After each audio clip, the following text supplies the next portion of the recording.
The other casualty we had from the heat was baby rabbits. Remember when I got back from vacation, Buddy was somehow, okay Duke, Buddy was somehow in Adeline's cage. We're not really sure how that happened, but that was the end of May.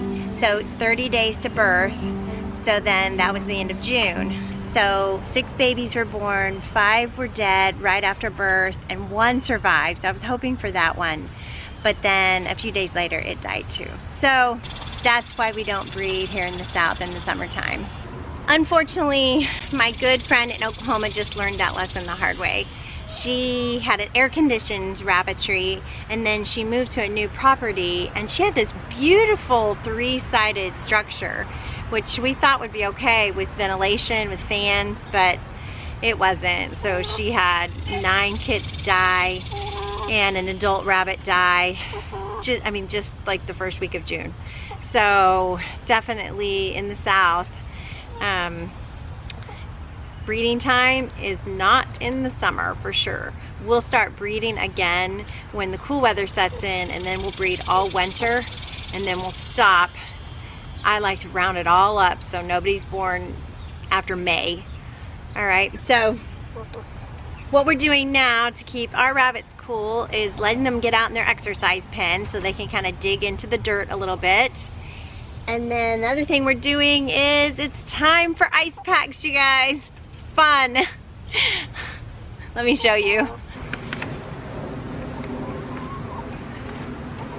Pick them up for everyone and put them overnight in the cooler, freeze them again, and then we come out at about 3 o'clock in the afternoon and put them back in for the hottest part of the day.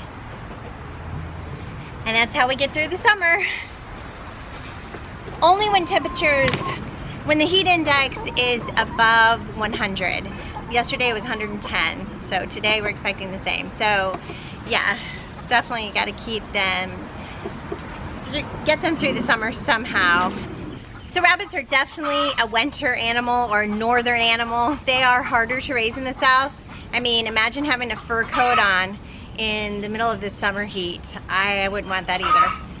So this definitely adds to the chores of the farm. Like I said, my kids help me, but also I need to whittle down everything but just my breeding stock. So I just go through the summer with my breeding stock. So that is just 1, 2, 3, 4, 5. So that's just 5 rabbits that I have to keep cool during the summer months. One way you can keep your animals cool is putting in ice packs, of course. And another way is having them out in exercise pens instead of cages, because they can stay a little bit cooler. Of course, you would need deep, deep shade like I have here. Now these exercise pens are really just thrown together. I had 2 originally, and I just changed it recently to add another one because I wanted to have 3 rabbits out at once. I have 5 breeders in total. Adeline is an older doe who really probably is going to be put out to pasture after this next fall breeding season. So, but yeah, I want to make sure they all get out into exercise pens, so they have to take turns every other day. So I wanted 3 exercise pens, so I kind of just put it together this way, but I have dreams for like gates on each section.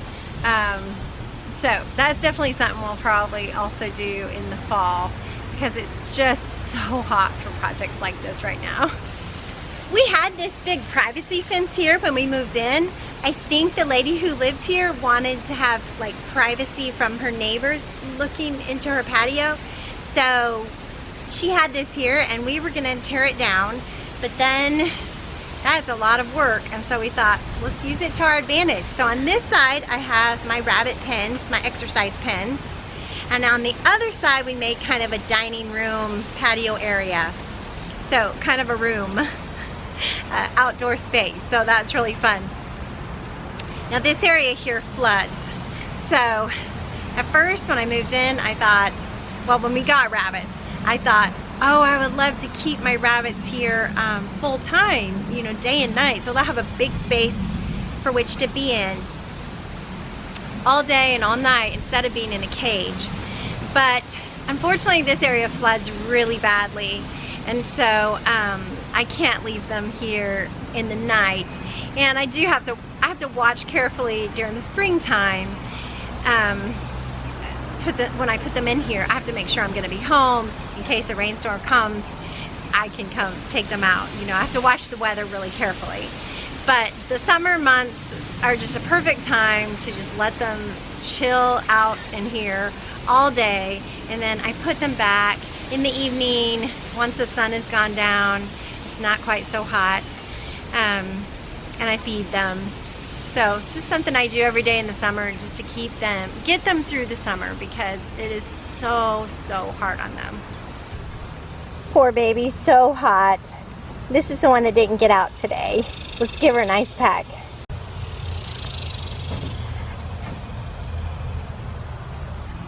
And this is our new little buck. I named him Chill because he's such a chill rabbit. And he was born in January, so it kind of just fits. So let's give him an ice pack too. Here, Chill. Here you go, buddy. You enjoy that?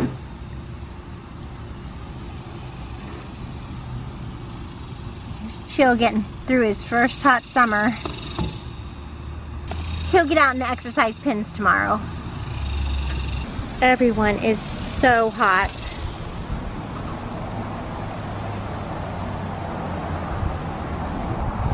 I used to recommend that you let your chickens stand in like a bird bath or some water, a pool of standing water.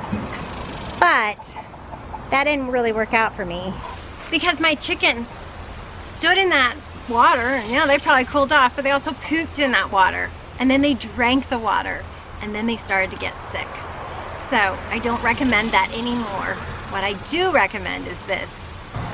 So a sprinkler in the chicken yard can really cool things off, just for about 15 minutes in the very hottest part of the day.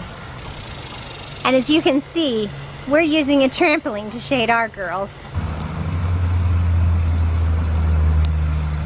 You're definitely going to need shade, and a lot of it. It's about 95 degrees out here right now. It's not as hot as I thought it would be. It does feel hot, but the deep shade definitely brings it down some. It really helps. I wanted to explain, you might hear in the background this siren noise, this whining noise, and that is cicada. And if you don't have them in your part of the country, you might wonder, what is that in the background? And it brings back a memory that some friends of ours just moved here from Michigan when we were kids, some childhood friends. And they moved here from Michigan, and they came home from the airport, and they went to bed, right? And then they woke up in the morning, and their dad had gone on to work, and it was in the late afternoon when they woke up, and they heard the cicadas, and they thought it was some sort of alarm siren, like some sort of a natural disaster warning siren. So they were all freaked out and called their dad. What is that? What is that sound? Why are sirens going off? And I was like, They learned, welcome to Texas, there are cicadas. And they just kind of drill like that all day in a rhythm. You just get used to it. You kind of learn to enjoy it, I guess. All right, well, I hope you are getting your animals through this hot summer. If it's hot where you are, it might not be, but yeah, it's hot where we are. Ugh.